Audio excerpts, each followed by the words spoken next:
कळणं झालंय बघा. देवीलाच माहित सगळं. ही शाळा पडली तर वाईटच आहे म्हणा, पण अहो नुसती पडली तरी चालेल एक वेळ. म्हणजे पण कुणाला काही व्हायला नको, सगळे सुखरूप राहायला हवे. हो का? नाही, कुणाला काही होता कामा नाही. बिचारी कोवळी कोवळी पोर आहेत. देवी आई वाचव त्यांना. काय ग, तुम्ही दोघी इथे काय करताय? झोपायचं नाही का आज? आज जागरण करायचंय. नाही, ते हे आले नाहीत ना अजून, त्यामुळे. आणि त्यात आमचा उपवास आहे. हे आल्याशिवाय उपवास सोडता येणार नाही, आणि त्यात नियम सुद्धा मोडता येणार नाही. का मोडायचे नियम? चुकीचे आहेत का? नाही आई, नियम चुकीचे नाही आहेत ते. म्हणजे कळतंय ना, मुजुमदारांच्या घरातल्या बायका पुरुषांच्या आधी जेवत नाहीत, हा नियम माहितीये ना? आणि का करतो आपण उपास? नवऱ्याच्या चांगल्या आरोग्यासाठी, तब्येतीसाठी. मग थांबा जरा, काही चुकीचं नाहीये यात.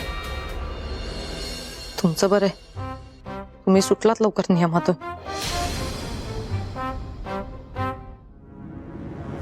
काय बोललीस? हा, नाही कुठे काय बोलले, बघतो वाट.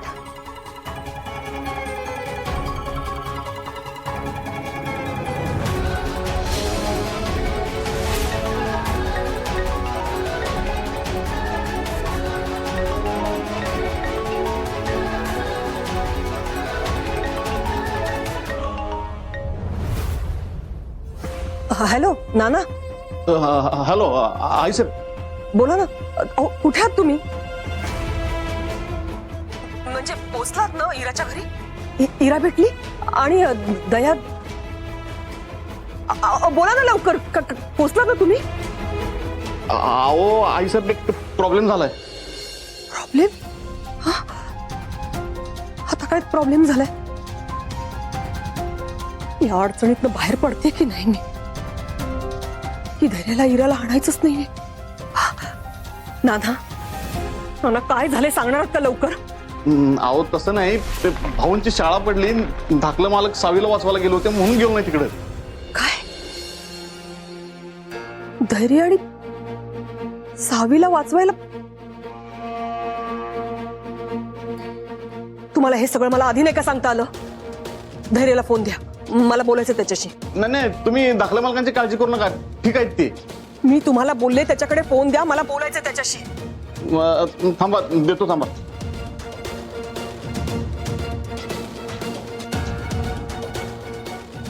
बाजूला. आई सर. हॅलो. धैर्य, बाळा बरा आहेस ना तू? तुला काय झालं नाही ना? आणि कुठल्या हॉस्पिटलला आहेस तू? मला सांग, मी तिकडे येते. अरे स्वतःची काळजी घेत जा रे बाळा. आई, यायची काही गरज नाहीये. एवढं काही लागलं नाही मला, जरासं खर्चटलंय फक्त, आणि मीच येतो थोड्या वेळात घरी. फक्त ते हे सगळं झाल्यामुळं इराला आणायला नाही जाता आलं. ते सगळं ठीक आहे, ते आपण बघू नंतर. तू आधी घरी ये, बघू, मला तुला बघायचंय. हा.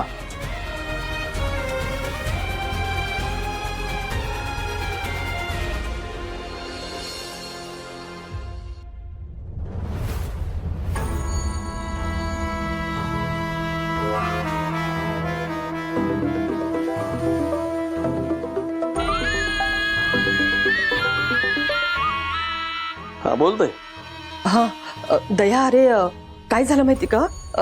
धैर्य निघालाच होता, पण एक मोठा प्रॉब्लेम झालाय. अरे कळलं मला ती ताई, मला कळल्याशिवाय काहीच राहत नाही. पण काय आहे, आमच्या जावयाने, म्हणजे आमच्या होणाऱ्या जावयाने आम्हाला स्वतःहून फोन करून तसं सांगायला पाहिजे होतं की मामा अडचण आहे, जरा यायला जमत नाही. माझी पोरगी इरा इथं डोळ्यात तेल घालून त्याची वाट बघते. हो बरोबर बोलतोस तू. पण काय झालं, तो खूप गडबडीत होता. ती शाळा आहे ना, ती पडली अरे. आणि ती लहान लहान मुलं, एक मुलगी, त्या सगळ्यामध्ये अडकलेत. त्यांना वाचवायला म्हणून धैर्य तिकडे गेला. आणि त्या मुलीला वाचवायला धैर्य गेलाय काय? यावरून एक ताई आठवतंय, धैर्य तिला वाचवायला गेला. पण तुला कोण वाचवणार ग ताई? हे बघ, तुला मी आधीच वॉर्निंग दिलीये. आज इकडं धैर्य येणार, नाहीतर माझ्याकडली बातमी बाहेर पडणार. उद्याच्या पेपराला मुजुमदारांची बोंबाबोंब झाली, मला विचारू नकोस. काय आहे तायडे, असं जर झालं तर मुजुमदारांची एवढ्या वर्षाची जपलेली इब्रत धुळीला मिळणार. कुठं? धुळीला. अरे काय करणार ग तायडे, काय करणार? सांग ना. हे बघ दया, मी काय सांगते ऐकून घेता. अरे तो दया, हॅलो हॅलो.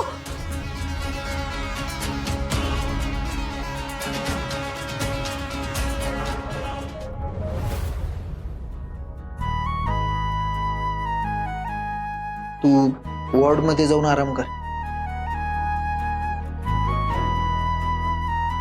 आणि जर बरं वाटत असलं तर ज्यांना बरं वाटतंय त्यांना घेऊन घरी जा. हा मी ठीक आहे. आता मला इथेच थांबावं लागेल पोरांसाठी. ठीक आहे, मी पण त्यांनाच बघायला चाललोय.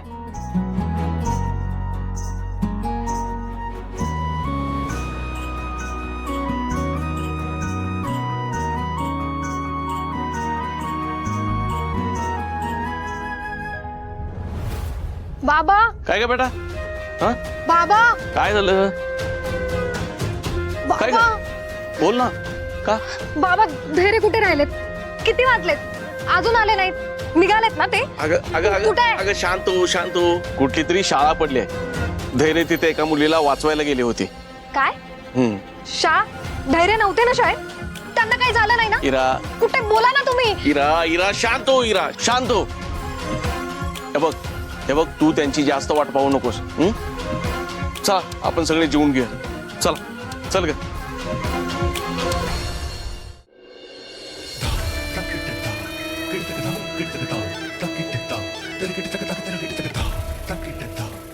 अहो